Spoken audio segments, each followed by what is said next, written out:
Those pills will kill him. You're standing in the middle of my city. Get in.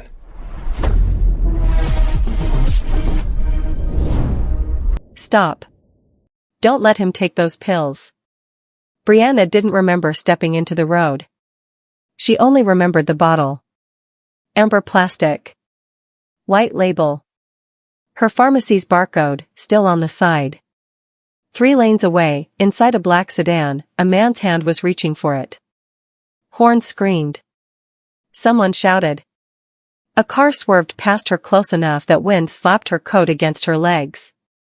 She didn't move. Those pills will kill him. The motorcade stopped. Not slowly. Not confused. Precisely. Doors opened in unison. Men stepped out like they had rehearsed this moment. Then the rear window slid down. The man inside didn't look surprised. He looked inconvenienced. Dr. Rollins, he said calmly. You are standing in the middle of an intersection. She held up the vial she'd grabbed from her lab. That's not medication. It's poison.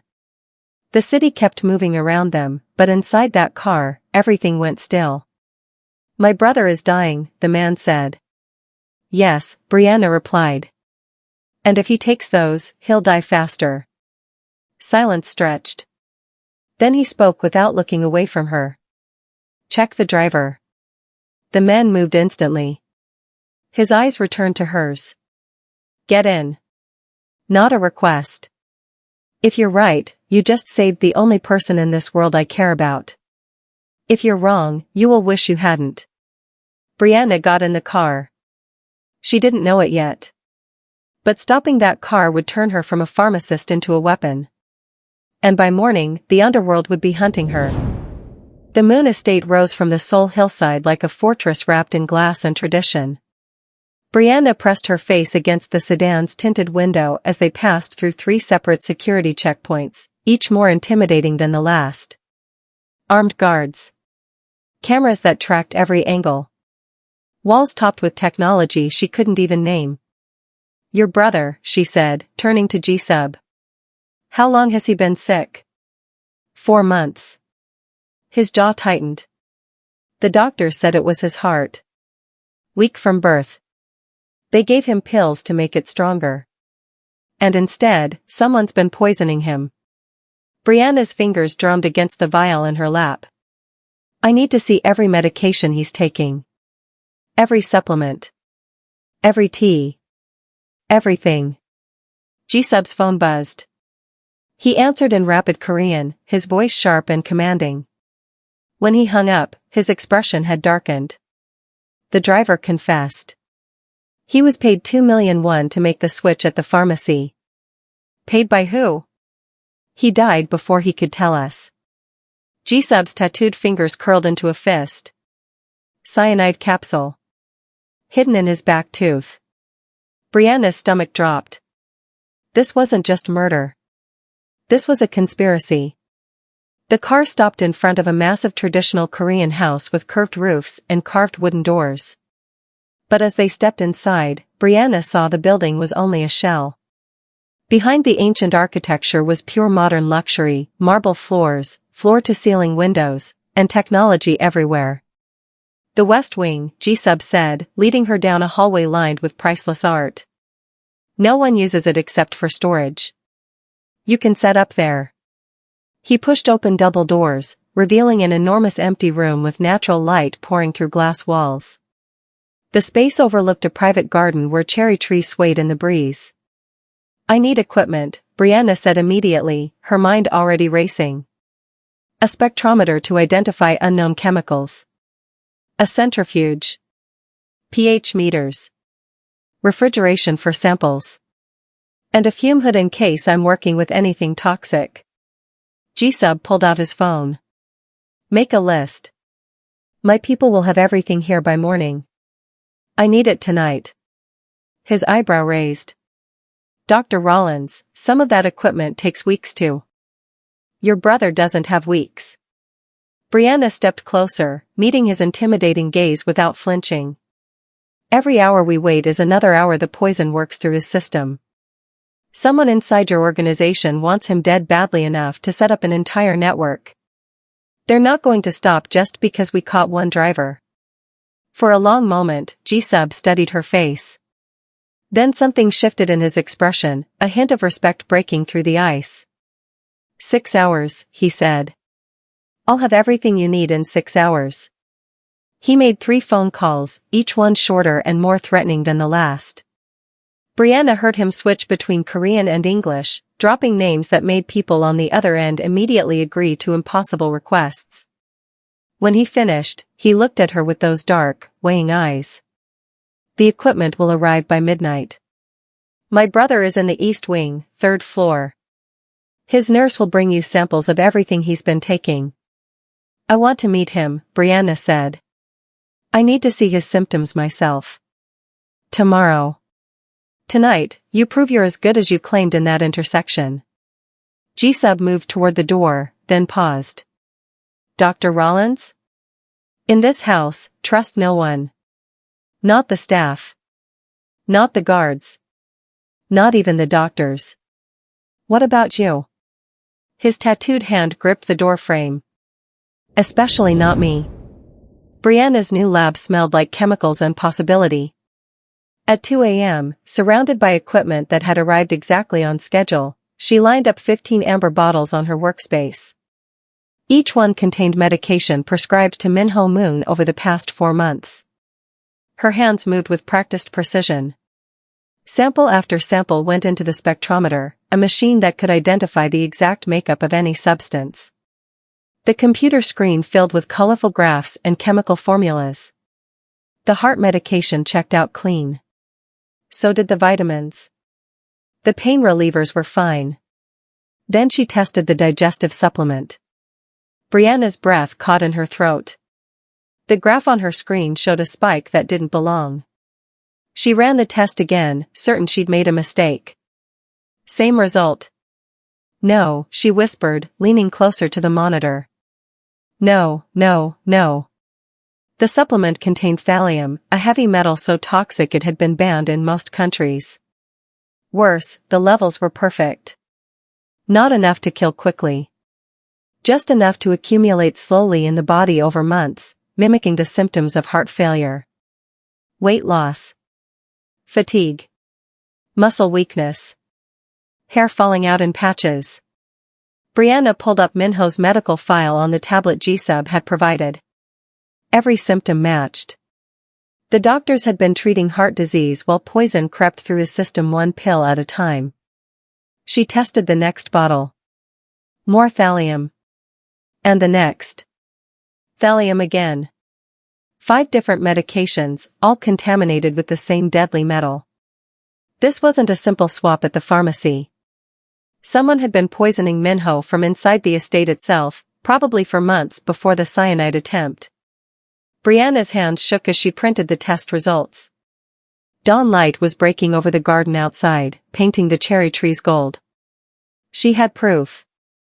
But proof meant confirming that someone in this fortress, someone Minho trusted enough to take medicine from, had been slowly killing him all along. And that person was still here. Brianna burst into G-Sub's office at 6 a.m., test results clutched in her hand. He sat behind a massive desk, already dressed in a perfect black suit despite the early hour. The dragon tattoo on his neck seemed to move in the morning shadows. Thallium, she said, slamming the papers onto his desk. Someone's been poisoning your brother with thallium for at least 4 months. It's in 5 different medications, all prescribed by the same doctor. G-Sub's expression turned to stone. Dr. Han. The family physician. Yes. Brianna pointed to the chemical breakdown. Thallium poisoning looks exactly like heart failure. Weakness, weight loss, irregular heartbeat. Your brother never had a weak heart. He had a poisoner. G-Sub was already dialing his phone. He barked orders in Korean, his voice cold and sharp as winter wind. When he hung up, murder lived in his eyes. My men are bringing Dr. Han here now. He lives in the guest house on the property. They waited. Brianna paced while G-Sub sat perfectly still, a predator preparing to strike. 5 minutes passed. Then 10. G-Sub's phone rang. The conversation was brief and explosive. He stood so fast his chair flew backward. "Gone," he said, the word dropping like a blade. "Dr. Han's rooms are empty. His clothes, his computer, his personal items, all gone. The guards say he left through the south gate at 4 a.m., claiming he had an emergency at the hospital. Right after I started testing the medications," Brianna said quietly. "Someone warned him." G-Sub's tattooed fist slammed onto the desk, making everything jump. "Someone in this house told him you were getting close." The implications hung in the air like poison gas. The conspiracy wasn't just one doctor. It was deeper, wider, and more dangerous than either of them had realized. And the traitors were still inside the walls. G-Sub pulled a leather folder from his desk drawer and slid it across to Brianna. Inside was a contract, written in both English and Korean, with spaces for signatures at the bottom. "Read it," he commanded. Brianna scanned the document. Her eyes widened with each paragraph. The contract named her chief medical security officer of the Moon household. Every food item, every drink, every medication would require her approval before reaching Minho, or G-Sub himself. She would have access to all areas of the estate. Authority to fire any staff member she deemed suspicious. A salary of $20,000 per month. "This gives me power over your personal doctor, your chef, even your security team," Brianna said, looking up at him. "Your own people will hate me. My own people include a traitor." G-Sub's voice was ice. "Maybe more than one. I need someone who has no loyalty to anyone here. Someone who can't be bought or threatened because they don't understand our world well enough to fear it." "You mean an outsider?" "I mean you." He picked up an expensive pen and signed his name in bold strokes across the bottom of both pages. Then he turned the contract toward her. "My brother is dying, Dr. Rollins. Dr. Han's disappearance proves you were right. But it also proves I can't trust anyone in my inner circle." Brianna stared at the contract. This wasn't just a job offer. It was G-Sub placing his brother's life, and his own, completely in her hands. "If I sign this, I'm not going to be polite," she warned. "I won't care about traditions or respect or hierarchy. If I think something's dangerous, I'll shut it down." "Good." G-Sub's tattooed fingers drummed once against the desk. "Polite people don't survive in my world. They definitely don't save lives in it." Brianna took the pen. Her signature looked small and ordinary next to his bold strokes. But it was done. The American pharmacist now held absolute power over the health of Seoul's most dangerous man. The warehouse crouched in the industrial district like a sleeping beast. Brianna sat in the back of G-Sub's sedan, watching shadows move across the building's broken windows. 6 black vehicles surrounded them, filled with armed men waiting for orders. The pharmacy records show all of Minho's medications came from this distributor, Brianna said, studying her tablet. But this company doesn't exist in any legal database. It's a ghost. G-Sub checked his gun with practiced efficiency. "Ghosts leave bodies. I'm coming with you."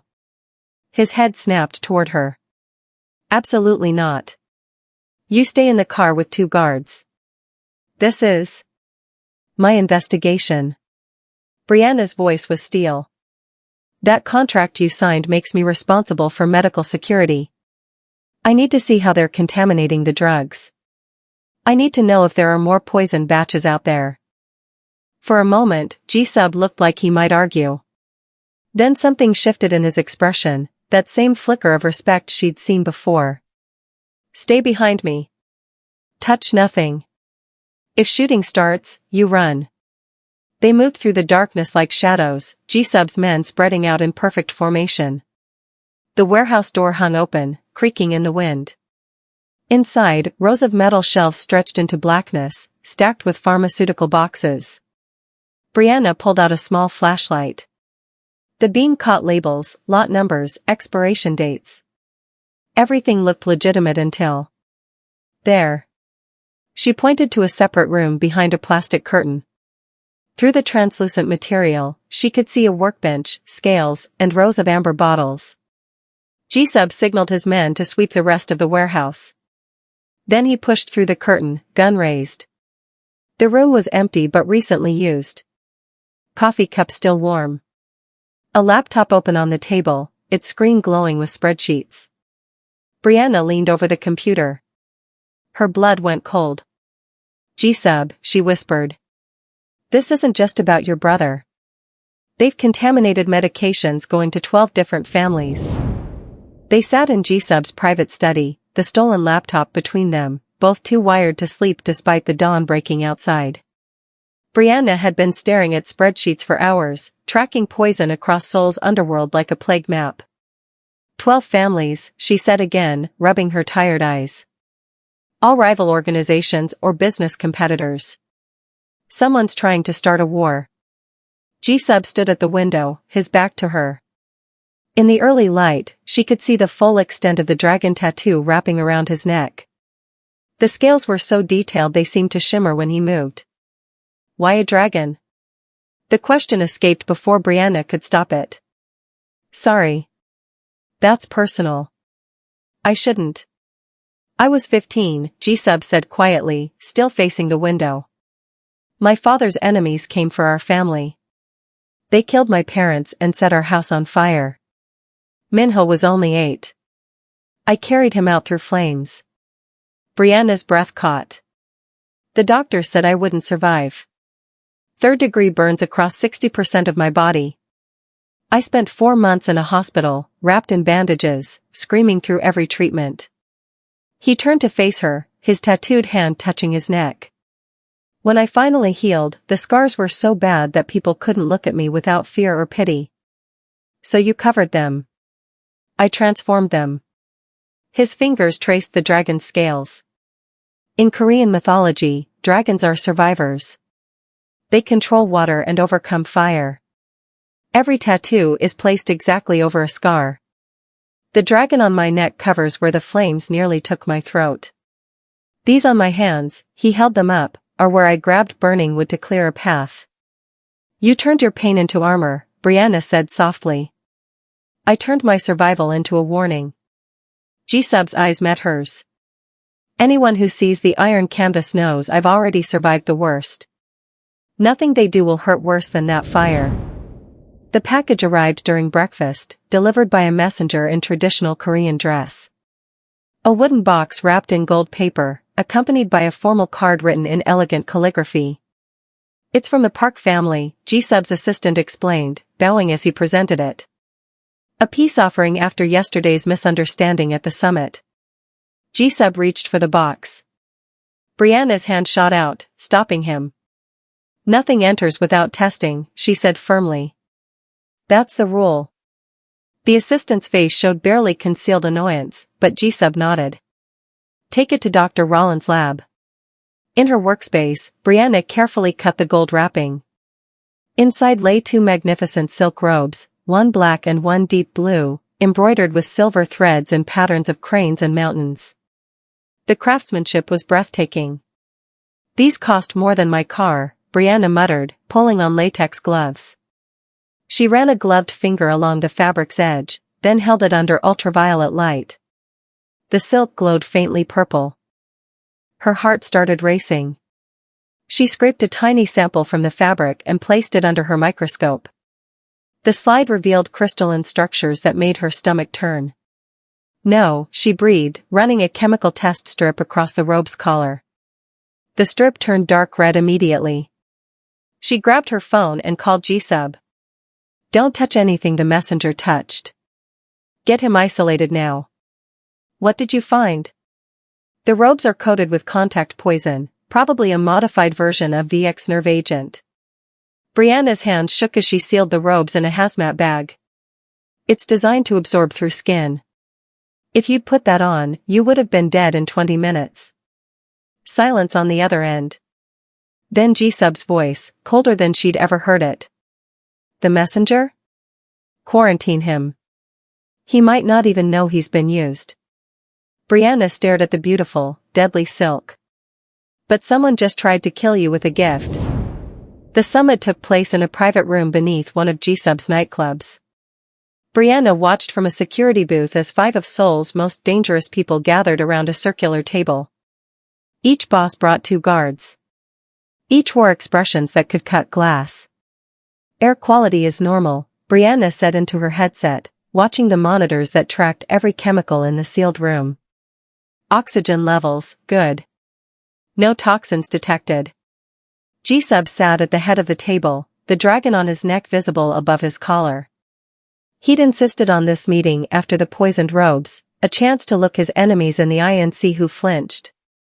"We're all losing people," said Mr. Choi, an older man with silver hair. "My nephew died last month. The doctors said heart failure, but he was 28 and healthy. My cousin's daughter," added the woman they called Queen Min, "kidney failure at 32. Brianna's fingers flew across her keyboard, pulling up files. Each death matched the poison profile from the warehouse. Someone was systematically killing the children and heirs of every major family in Seoul's underworld. Carbon monoxide spike. Brianna shouted into the headset. Someone's pumping gas into the ventilation. You have maybe 2 minutes before.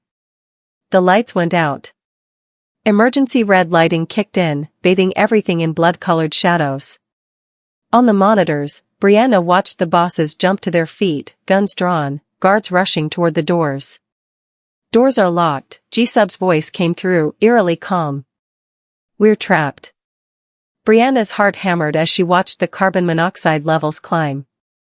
70 parts per million. 80. At 200, they'd all start losing consciousness. She grabbed her radio.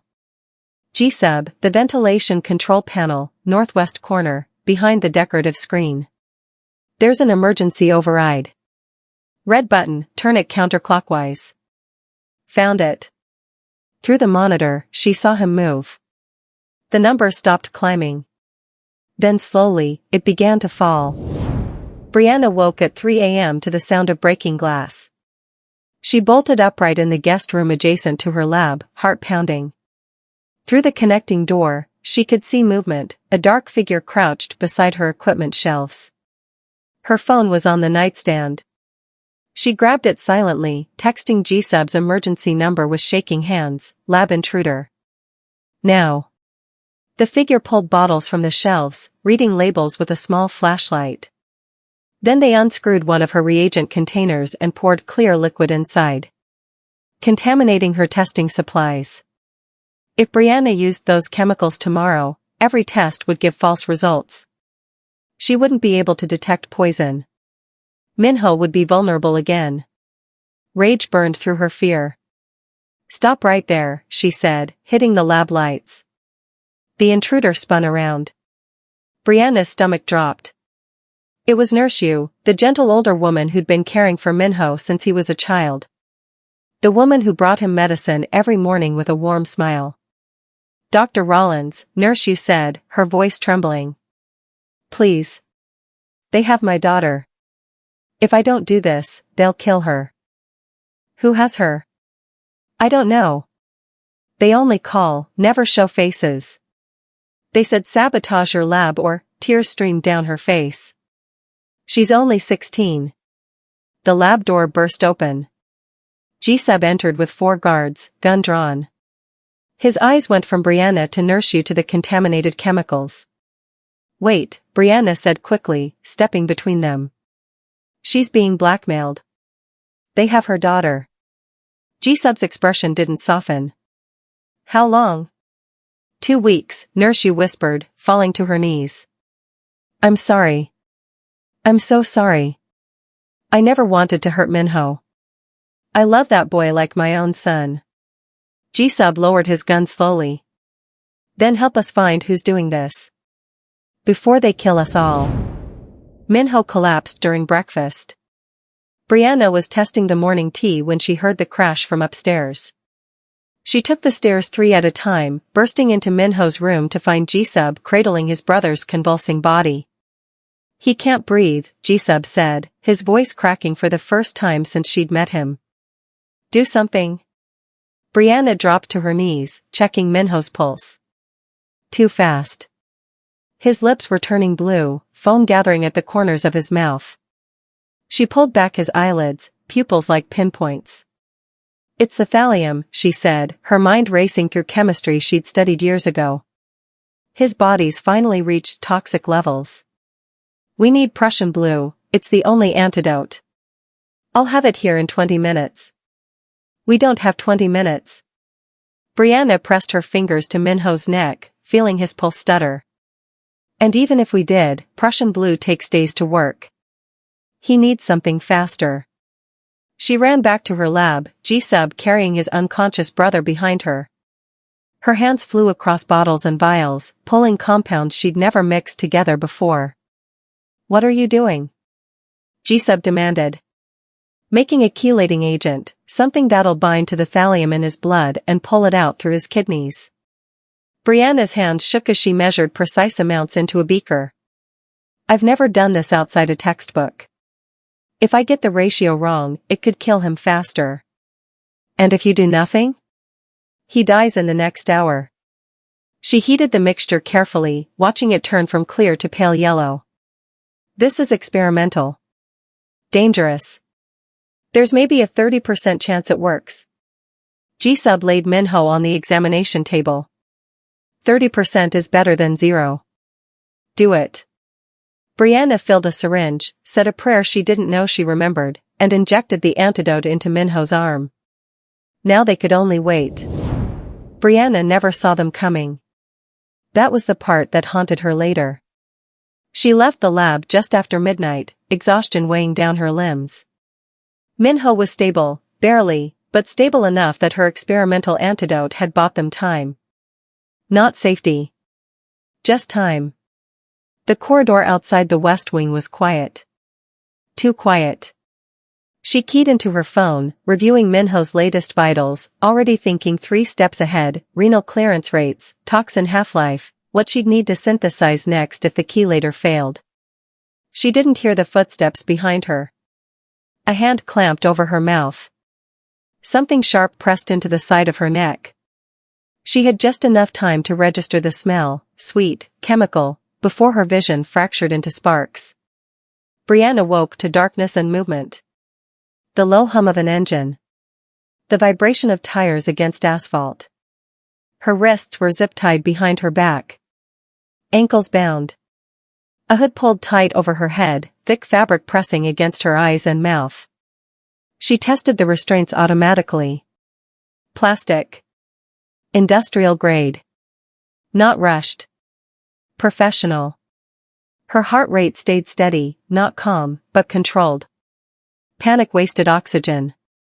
She'd learned that in toxicology labs and emergency wards. Someone was sitting across from her. She could feel it. Don't scream, a man said in Korean accented English. We already gave you enough sedative to drop a horse. The fact you're awake means you're exactly who we hoped you were. The van slowed. Turned. Stopped. Hands grabbed her arms and hauled her out. Cold air bit through her clothes. Concrete beneath her feet. A door screeched open, then slammed shut behind her. The hood came off. Brianna blinked against harsh fluorescent lights. She was in a laboratory. Not a crude one. Not a basement mess. This place was clean, organized, and expensive. Stainless steel benches. Ventilation hoods. Industrial mixers. Racks of chemicals labeled in 3 languages. 4 men stood around her. None of them were visibly armed.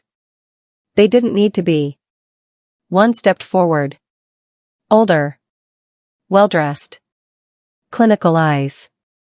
You've been very difficult, he said calmly. Chasing cars. Ruining supply chains. Saving people who were supposed to die quietly. Brianna swallowed. If this is about money. It isn't.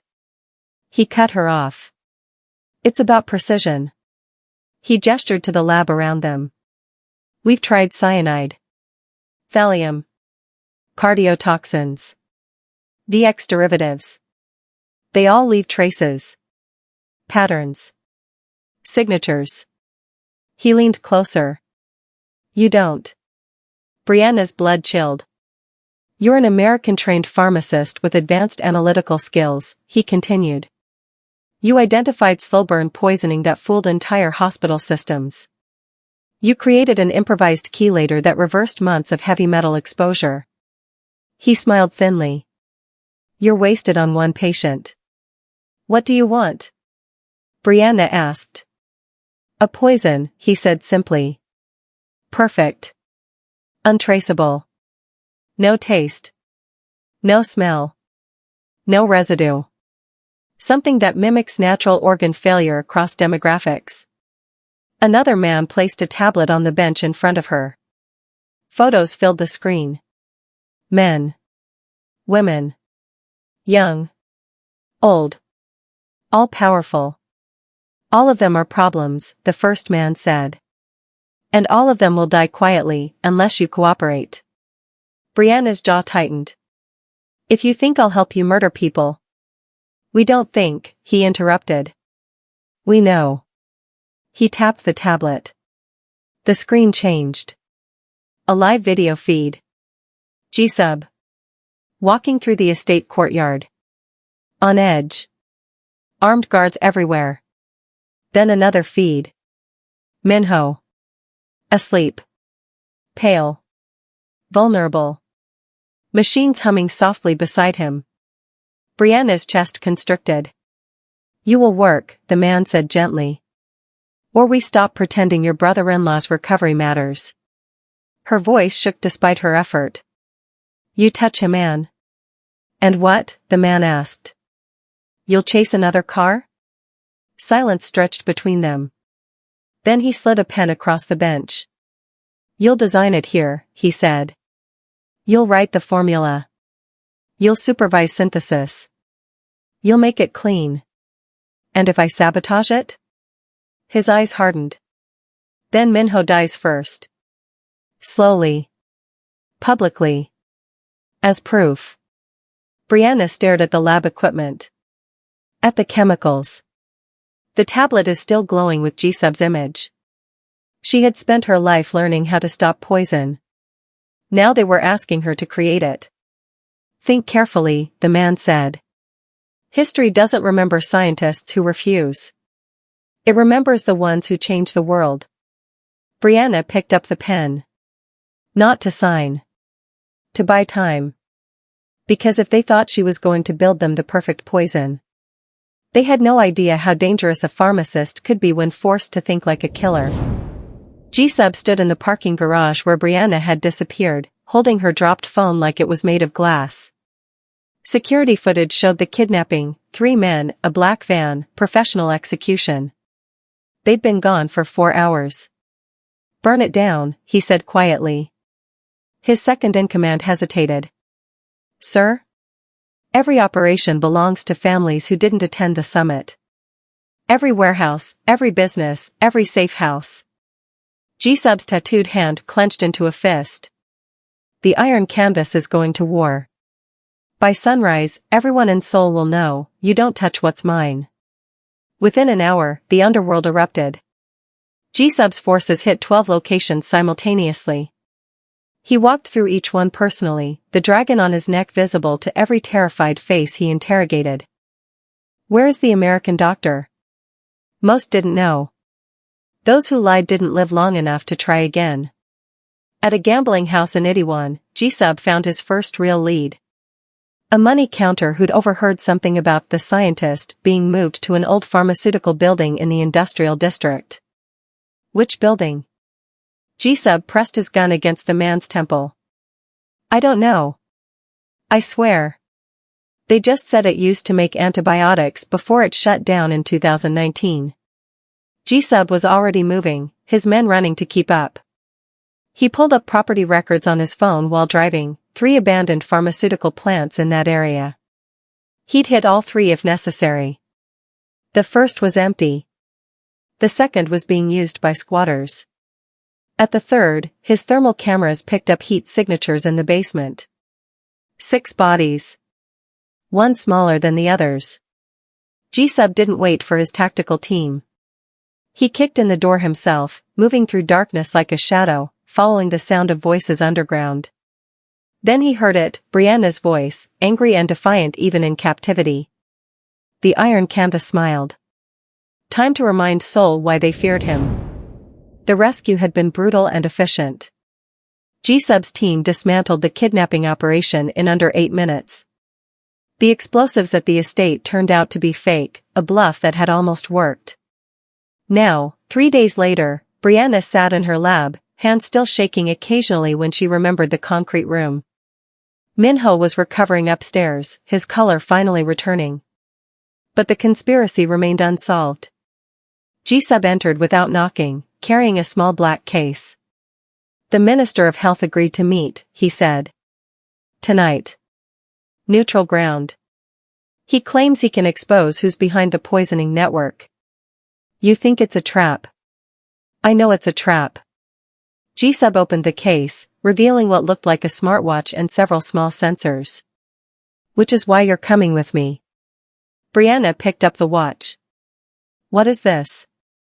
Heart rate monitor. Blood pressure sensor. Body temperature tracker. G-Sub removed his jacket and rolled up his sleeve. You told me trust is earned through vulnerability.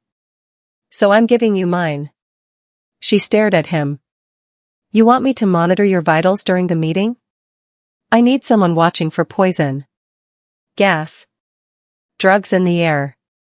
But I also need someone who can tell if my body is reacting to a threat before my mind recognizes it. He held out his arm. My heart rate spikes when someone lies to me. My blood pressure changes when danger is close. I've learned to hide it from my face, but I can't hide it from sensors. Brianna attached the monitors with careful fingers. His pulse was steady, 60 beats per minute. Calm. If you see anything wrong, you pull me out, G-Sub said. Even if I argue. Especially if I argue. This meeting could save Minho, but only if I survive it. And you trust me with this? His tattooed hand covered hers briefly. You're the only person I trust with this. The restaurant was empty except for one table. The Minister of Health sat alone, a thin man in an expensive suit with nervous eyes. Brianna watched from a van outside, G-Sub's vital signs displayed across 3 monitors. Heart rate, 62. Blood pressure, 118/76. Everything, normal. Minister Cho, G-Sub said, sitting across from him. You said you have information. I do. The minister's hands shook as he poured tea. But first, you need to understand, I had no choice. They threatened my family. G-Sub's heart rate jumped to 75. Brianna leaned closer to her screens. Who threatened you? A pharmaceutical consortium. Foreign investors who wanted to corner Seoul's medical market. The minister pushed a folder across the table. They paid Dr. Han to poison the heirs of major families. Create chaos. Make people afraid of local medicine. Then they'd sweep in with safer foreign alternatives. Brianna scanned the chemical sensors. Air quality is normal. No toxins detected. But something felt wrong. Names, G-Sub demanded. I want names. The minister opened his mouth to answer. Then his eyes went wide. He clutched his chest, gasping. Poison. Brianna shouted into the headset. Get out now. But G-Sub wasn't moving. His heart rate spiked, 110, 120, 135. On the camera feed, she saw him slump forward. No. Brianna grabbed her emergency kit and ran. She burst into the restaurant to find both men collapsed. The minister was already dead, foam at his lips. G-Sub was barely breathing. Then she saw it, the teacups. Both had a faint residue on the rim. The minister hadn't been there to expose the conspiracy. He'd been sent to silence himself and take G-Sub with him. A final loose end, tied off with poison. Brianna pulled the antidote from her kit, praying she wasn't already too late. G-Sub recovered after 2 days in intensive care. The poison had been a slow-acting neurotoxin, designed to look like a heart attack. Brianna had caught it just in time. Now they sat in his office, staring at the one clue the minister had left behind, a business card for Genesis Pharma International, with an address in Seoul's financial district. The master ledger will be in their main server, Brianna said, studying building blueprints on G-Sub's computer. Every transaction, every bribe, every contaminated batch. That's the evidence we need. Then we take it. G-Sub stood, already planning. My team can breach the building in 15 minutes. No. Brianna shook her head. They'll be expecting that. Armed guards, cameras, the whole security system watching for exactly that kind of raid. What do you suggest? We walk in the front door. She pulled up Genesis Pharma's website. They're hosting a pharmaceutical conference tomorrow night. Hundreds of doctors and researchers. I can register as a visiting American scientist. No one will question it. G-Sub's jaw tightened. You're not going in alone. I won't be alone. You'll be my bodyguard. Brianna almost smiled at his expression. Come on. You can blend in if you wear a suit and keep the tattoos covered. Everyone will assume you're private security for a paranoid American. The next evening, Brianna walked into Genesis Pharma wearing a conference badge and a navy dress. G-Sub followed 2 steps behind, his neck tattoo hidden by a high collar, looking every bit the professional bodyguard. The lobby glittered with crystal and chrome. Researchers mingled with champagne glasses while presentations played on massive screens. The server room is on the 3rd floor, Brianna whispered. Behind the executive offices. I'll create a distraction. You get the data. G-Sub. I trust you. His eyes met hers briefly. Finish this. Minho walked into the garden without assistance for the first time in 6 months. Brianna watched from the lab window as G-Sub's brother moved among the cherry trees, his steps steady and sure. The data they'd stolen from Genesis Pharma had exposed everything, 20 executives arrested, the conspiracy dismantled, corrupt officials removed from power. More importantly, Minho's treatment had been corrected. The thallium was finally purged from his system. His hair was growing back. Color had returned to his face. He looked like a healthy 24-year-old again. Dr. Rollins. She turned to find G-Sub in the doorway. He looked different somehow, lighter, as if an invisible weight had been lifted from his shoulders. He's asking for you, G-Sub said. Wants to thank the woman who saved his life. They walked to the garden together. Minho smiled when he saw them, a bright genuine expression that made him look even younger. Dr. Rollins. He bowed respectfully. My brother says you're the reason I'm standing here.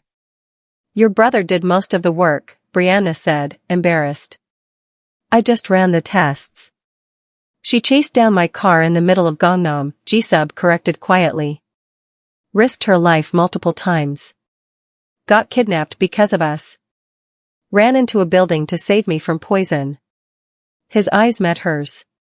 She did considerably more than run tests. Minho looked between them with knowing eyes. Then I'm grateful to both of you. For everything. Later, after Minho went inside, G-Sub stood with Brianna under the cherry blossoms. The evening light caught the dragon scales on his neck, making them shimmer. I spent 15 years believing I was only good at surviving, he said softly.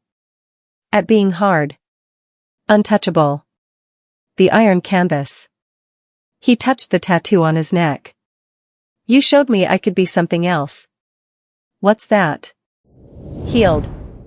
G-Sub found Brianna in her lab 3 weeks later, packing equipment into boxes. Her fellowship was ending.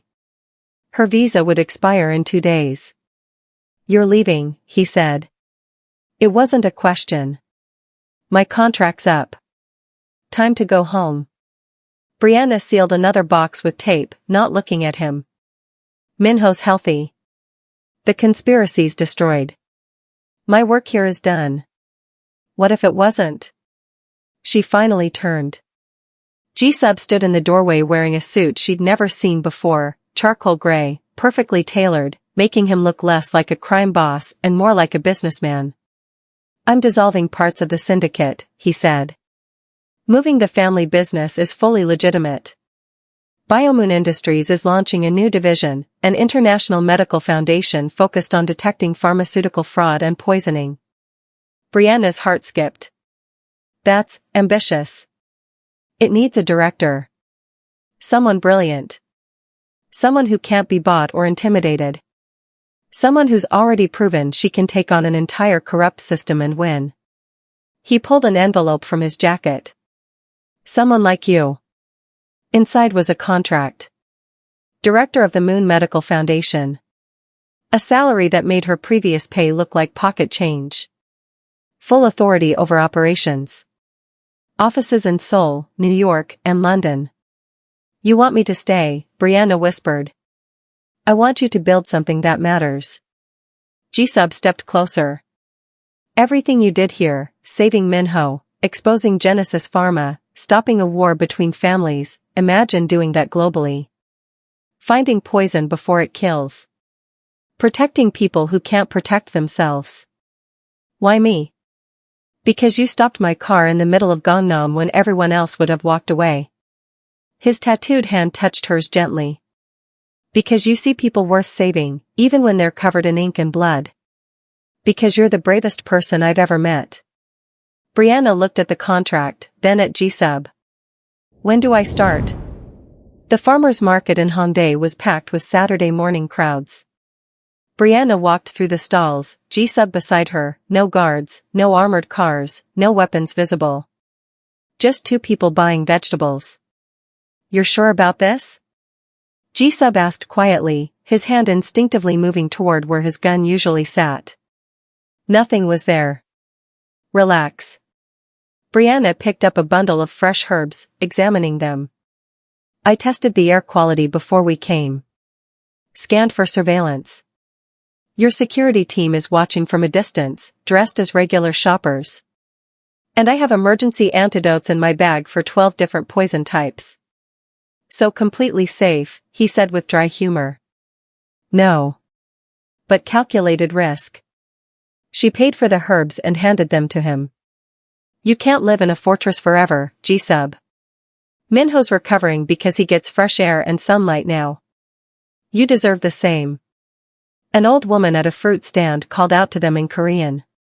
G-Sub responded, and suddenly they were being handed samples of strawberries, the vendor chatting happily about her grandchildren. Brianna watched G-Sub's face. The tension in his shoulders slowly released.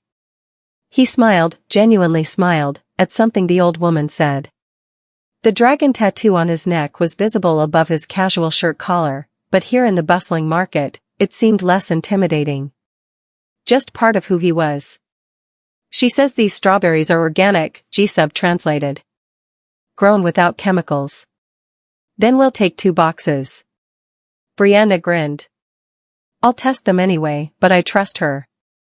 As they walked away, bags in hand, G-Sub stopped suddenly. "What?"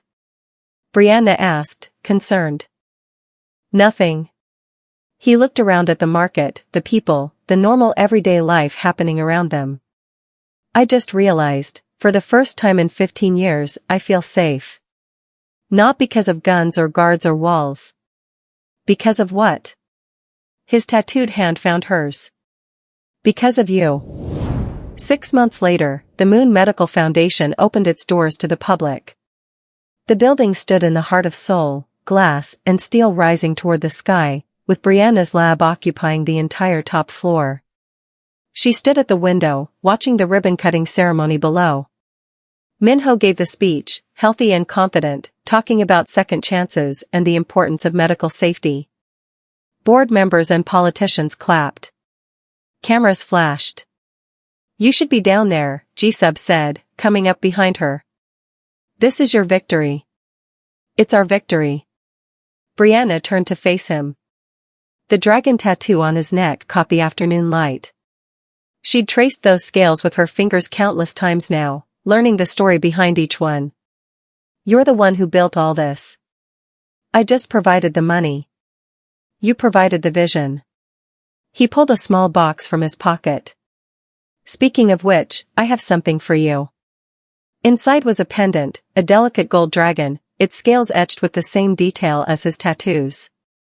In Korean tradition, Jisub said softly, fastening it around her neck, dragons protect what they love most. They guard treasures. My treasure isn't gold or power anymore, Brianna. It's you. She touched the pendant, then his face, her fingers gentle against the ink that covered his jaw. Your heart rate's elevated, she teased. Should I be concerned? Only if falling in love is a medical condition. Below, the crowd cheered as Minho cut the ribbon. The foundation was officially open, a place where poison would be detected, where conspiracies would be exposed, where people like Minho would be saved before it was too late. But up here, in the quiet of the lab, Brianna kissed the man who'd once been called the Iron Canvas and realized the truth: his heart had never needed medicine to heal. It only needed someone brave enough to chase down his car and refuse to let him go. In a city where poison once moved silently through medicine, one pharmacist taught the underworld a new rule. Before you try to kill a king, make sure a scientist isn't watching.